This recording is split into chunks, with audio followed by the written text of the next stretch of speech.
আমার না স্যান্ডউইচ খেতে খুব ভালো লাগে, কিন্তু বানাতে ইচ্ছে করে না, তাই ভাবলাম এই লেজি স্যান্ডউইচ রেসিপিটা তোমাদের একটু শেয়ার করি। এর জন্য ফার্স্টে লাগবে boneless chicken, cheese, mayonnaise, tomato ketchup, soya sauce, oregano and black pepper. ফার্স্টে চিকেনটা বয়েল করে এরকম শ্রেড করে নিতে হবে। তারপর একে একে ওর মধ্যে সমস্ত ইনগ্রিডিয়েন্টস ভালো করে দিয়ে মিক্স করতে হবে।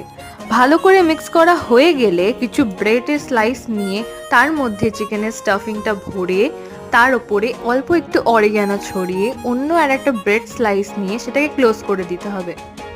দেন একটা স্যান্ডউইচ গ্রিলারে একটু অয়েল ব্রাশ করে স্যান্ডউইচগুলো দিয়ে 2 থেকে 3 মিনিট গ্রিল করতে দিতে হবে।